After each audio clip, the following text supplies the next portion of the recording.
તો લોકસભામાં અમિત શાહ સંબોધન કરી રહ્યા છે, સીધા જઈશું। कोई एक विभाग की केंद्र सरकार और सभी राज्य सरकार और केंद्र शासित प्रदेशों ने मिलकर ये लड़ाई लड़नी पड़ेगी, क्योंकि इसका परिणाम लाना है तो बहुआयामी लड़ाई लड़े बगैर ये परिणाम नहीं आ सकता है। बॉर्डरों को से भी ड्रग की एंट्री को रोकना पड़ेगा, एयरपोर्ट और बंदरगाहों से भी ड्रग की एंट्री को रोकना पड़ेगा। रेवेन्यू डिपार्टमेंट ने भी सतर्कता के साथ इन टोटो जो योजना बनी है इसका एक हिस्सा बनकर एग्रेसिवली काम करना पड़ेगा। नारकोटिक्स कंट्रोल ब्यूरो और राज्य की एंटी नारकोटिक्स सारी एजेंसियों ने भी एक पेज पर रहकर काम करना पड़ेगा। इसके साथ साथ पुनर्वसन और व्यसन मुक्ति के लिए समाज कल्याण विभाग और हेल्थ डिपार्टमेंट ने भी साथ में रहना पड़ेगा। इसके सभी आयामों को अगर हम एड्रेस करते हैं और सभी आयामों को ये लड़ाई के अंदर एक समान तीव्रता से जोड़ते हैं, तभी जाकर हमारा ड्रग फ्री इंडिया का स्वप्न साकार हो सकता है। मान्यवर, ये बहुत महत्वपूर्ण बात है कि लड़ाई केंद्र सरकार और राज्य सरकारों ने मिलकर लड़नी है। हमारे संघीय ढांचे में राज्य सरकारें कई सारी पार्टियों की होती है, कई बार केंद्र में भी मिली जुली सरकारें आती हैं, परंतु मैं आज ये बात सदन के सामने स्वीकार करना चाहता हूं कि जहां तक ड्रग के खिलाफ लड़ाई का सवाल है, देश की सभी राज्य सरकारों ने केंद्र सरकार के साथ कंधे से कंधा मिलाकर इस लड़ाई को गंभीरता के साथ लड़ा है। और जो भी योजनाएं गई, जो भी सूचनाएं गई, उसका इरिस्पेक्टिव ऑफ पार्टी पॉलिटिक्स और irrespective of party in power सभी राज्यों ने बहुत अच्छे ढंग से अमल भी किया है। इसलिए कम से कम एक मुद्दा ऐसा है जिसमें तरीकों में थोड़ा बहुत बदलाव राज्य की जियोग्राफिकल सिचुएशन और आर्थिक व्यापार करने की पद्धति को लेकर हो सकता है, तरीकों में बदलाव, परंतु इसमें कोई मतभेद नहीं है, सब एक पेज पर है। मान्यवर, जहां तक बॉर्डर के राज्य हैं, कल सभी बॉर्डर के राज्यों के सदस्यों ने गंभीरता से विषय रखा है।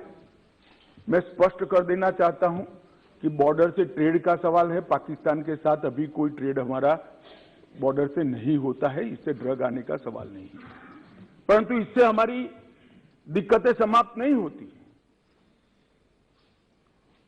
ड्रोन से आता है, तस्करी से आता है, सुरंगें बनाकर भेज देते हैं, बंदरगाहों के माध्यम से आता है, एयरपोर्ट से माध्यम से आता है।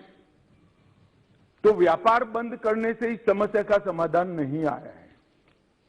समस्या को जहां जहां पर वो लोग अपना नया तरीका ढूंढते हैं, उसको हमें नसीहत करना पड़ेगा, समाप्त करना पड़ेगा। मान्यवर, एक बहुत सारे सदस्यों का सुझाव आया, तो हो गया भैया, आगे मेरा पूरा भाषण समाप्त होने के बाद आप कुछ कह सकते हैं। मान्यवर, जहां तक कानून का सवाल है, ढेर सारे लोगों ने कहा, दादा ने कहा कि इसमें फांसी की सजा होनी चाहिए या नहीं होनी चाहिए, किसी ने कहा कि इसको कठोर बनाना चाहिए।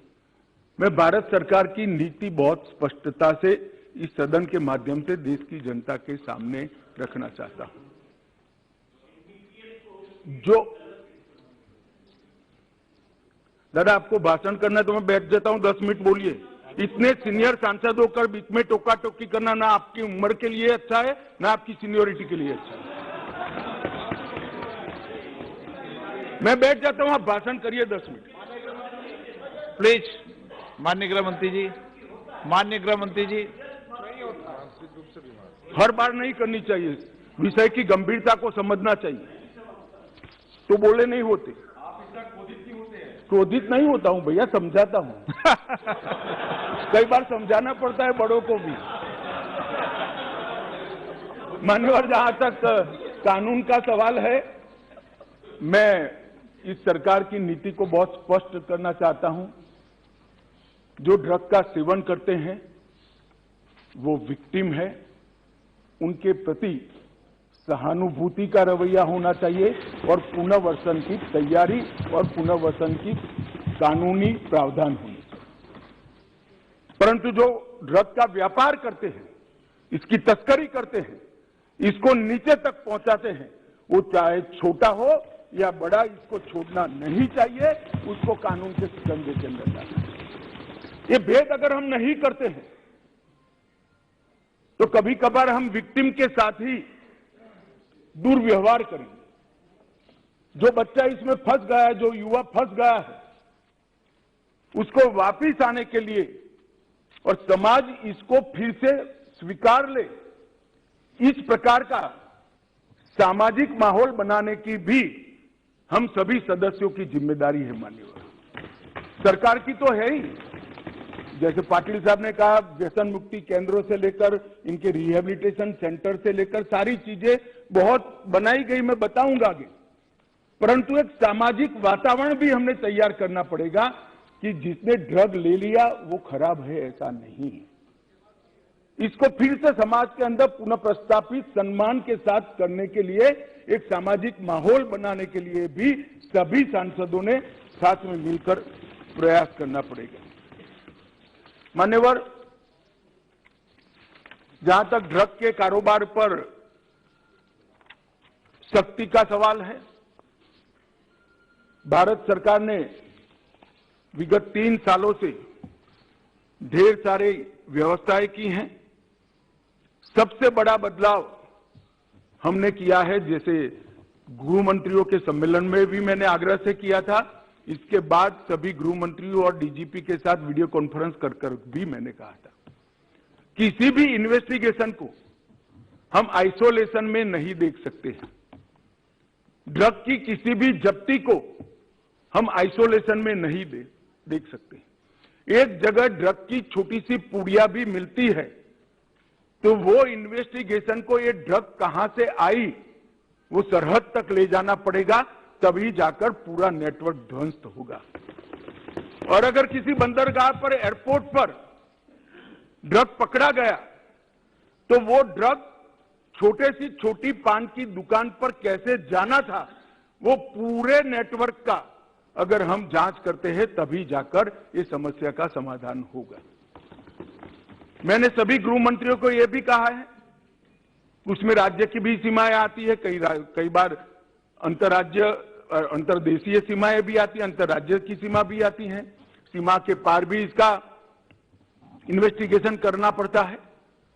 उस वक्त एनसीबी और एनआईए 2 ऐसी एजेंसियां हैं जो एनसीबी पूरे देश भर में जांच कर सकती है और एनआईए विदेश में जाकर भी जांच कर सकती है।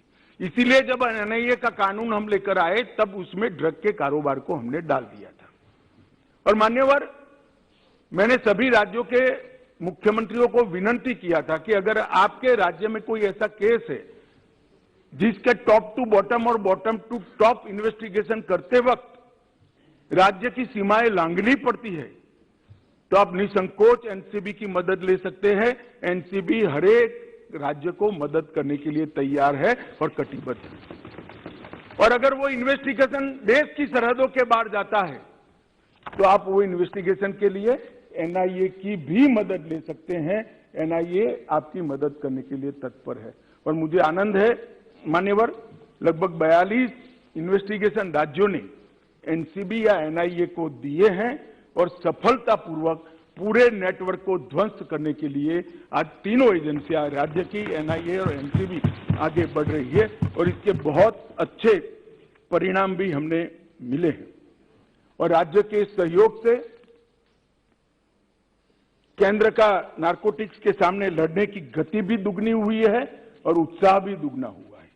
मान्यवर, एनसीबी और एनआईए को जो केस सौंपे गए, वो केसों को हमने राज्य की एजेंसियों को साथ में रखकर भी इन्वेस्टिगेट किया है। मान्यवर, अभी एक गोल्डन ट्रायंगल और गोल्डन क्रिसेंट का उल्लेख आया। मैं थोड़ा अप्रोच बदलने की बात करता हूं। एक गोल्डन ट्रायंगल जिसमें दक्षिण पूर्व एशिया के देश हैं, गोल्डन क्रिसेंट ईरान, अफगानिस्तान और पाकिस्तान है। ये ड्रग के व्यापारियों ने उसको गोल्डन ट्रायंगल और गोल्डन क्रिसेंट नाम दिया है। मैं जब भी बैठक में इन क्षेत्रों का शब्द प्रयोग करता हूं, तब डेथ ट्रायंगल और डेथ क्रिसेंट कर ही करता हूं। ये मौत का व्यापार करने वाले, हो सकता है वो गोल्डन ट्रायंगल हो नशे के कारोबारियों के लिए, हमारे लिए नहीं होना चाहिए।